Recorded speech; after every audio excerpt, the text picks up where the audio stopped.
I think for all the people who do not follow Telugu, her son passed away after getting electrocuted while trying to water his fields. అమ్మా నీ పేరేంటి తల్లి? చెప్పమ్మా ఆశమ్మ, నీ మన కథ ఏంటిది? నా మొగుడు కరెంటు పట్టి చచ్చిపోయినాడు. చచ్చిపోతే నాకు పిల్లల్ని పెట్టుకొని అట్లనే బాగా పిలుస్తుండా. అట్లనే మళ్ళా పిల్లల్ని పెట్టుకొని అట్లనే ఆడచేని ఈడచేని చేసుకొని సంసారం చేసుకుంటాం. అట్లనే అమ్మ నువ్వు కౌలు రైతువా తల్లి? ఆడచేని ఈడచేని తీసుకొని వ్యవసాయం ఏం చేయలేదు సార్. మళ్ళీ మాకు భూమి లేదు, దూరం ఉన్నాడు. మనిషి వెనకాల పోయి చచ్చిపోయినాడు. మనిషి వెనకాల పోయి చచ్చిపోతే పిల్లల్ని పెట్టుకొని అట్లనే పోషించుకున్నాం. అట్లనే పోషించుకున్నాం కానీ అట్లనే మళ్ళీ ఇప్పుడు పిల్లలకు అట్లనే పెళ్లి చేసుకుంటున్నాం. అట్లనే ఇంతవాళ్ళ దగ్గర అయితే కూడా ఒక పైసలు ఇచ్చేయరు. ఇంకా ఇంతవాళ్ళ దగ్గర అయితే ఒక పైసలు ఇవ్వకుంటే కూడా అట్లనే పిల్లలు పెద్దగా చేసుకుని అట్లనే ఒకటి కూడా తీసుకుంటున్నాము. ఇంకా ఇద్దరు పిల్లలు ఉన్నారు, ఇంకొక కొడుకున్నారు సార్. అట్లాగే hope you all understood it, but the reason is I know that the expression speaks more than anything. Her case is that her husband passed away and he is not even a farmer who has got his own land. He was a tenant farmer who went to cultivate and he got electrocuted while just because of watering the plant. And I think Basaraj garu main Umarpal Gramam, Narayanpet జిల్లా మండలం నారాయణపేట. మా తమ్ముడు current shot కొట్టి పొలం కాడ దగ్గర పోయి current shot కొట్టి చచ్చిపోయాడు. మా తమ్ముడికి ఒక బిడ్డ, వాళ్ళని పోషించడానికి మేమే పోషిస్తున్నాం. So now this is the story. This is the why we are having this conference. Do we solve this problem? We are not solving any other larger problem. We are not solving the minimum support price issues which are beyond our control. Can AI solve this problem? Is the why of this conference. And the slogan that we have taken is AI for society. And I think, yes, we are confident that this conference is going to set a pathway for many of the solutions to come of this kind. And I think, over to you, Chaitanya. I think we'll just get forward with this. This is the why we are holding this conference. There is a large society. We are 1.4 billion population. About 80% of them are still working in very difficult working conditions. How does AI cater to them and how does AI solve their problems? And I think this is the why of this conference. And I think over to you. Yeah. You can just move it.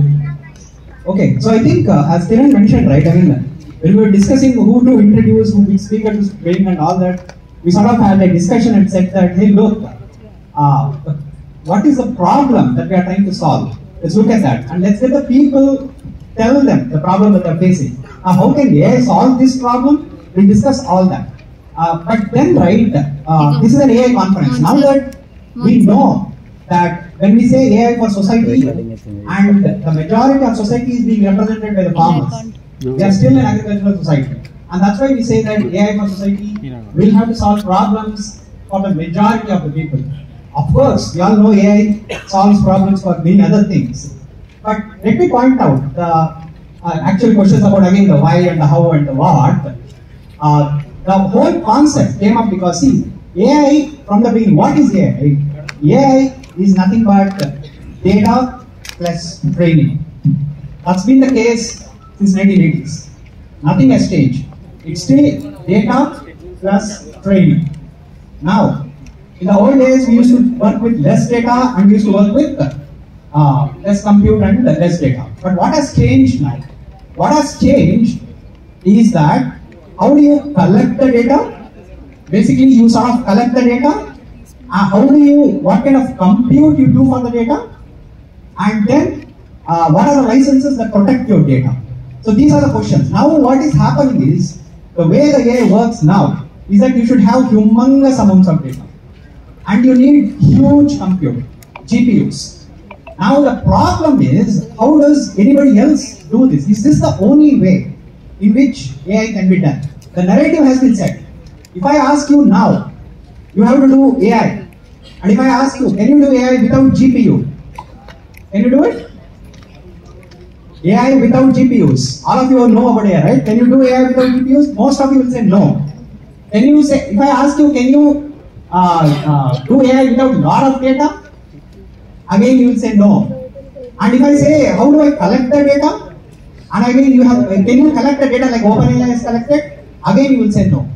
Now the question you want to answer is, what if community can be part of collecting the data? What if there are better algorithms to do this AI without depending on GPUs? Can a model run on your mobile phone? That's the question that we are asking. And that is, the answer to those questions are yes. Community can collect the data.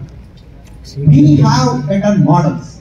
We already work with multiple research institutes, IIT, IIIT, apps, multiple research institutes we have worked with. We already created the models that are working without depending on GPUs. And similarly, how do we protect our data? Do you know that when you write something on the internet, OpenAI or any other tool can directly read that and train that data? Have you given them the permission? Without asking your permission, your data, how did they train? We need better protections. We need better licenses. So that's the call of this conference. The call of this conference is that, come on, let's get together. Let's define, let's change the narrative. It need not be that only that ones with the most compute, ones with the most data will win this war. And talk is cheap, I can always say that, right? But then the proof is in the pudding. So the proof is that, how did we collect the data? We have done Swechha Goltuka. You know how we collected this data? What they did was innovative, the Swechha team. They did a conference by Ram Miryal, the famous folk singer. And the entry to the conference was your voice. It was not a money or anything. So you want to listen to the conference? Give a voice sample. Give 5 voice samples, join the data. And they collected 1.5 million data sets. See, you can collect data in a fun way. You don't need to employ 10 million workers like OpenAI has done and pay them pittance. So we can create data sets. Then we created a model, a open source Telugu speech model that we will be launching in a couple of days. And that also works. And the bigger thing in the model, it works out of a mobile. I don't know if I can show you here. Swechha conference, this Swagatam. This is running out of my mobile. You can actually say it. There is no internet connection. Google doesn't need to look at what I have told. It works out of the mobile. It's a 200 MB model. All of you can download. It's an open source model. We'll be releasing it. So this has been done. We can't do this. And finally, what we want to say. Yeah, and finally what we want to say is, see, all of this is open source. And in the end, we all know open source wins.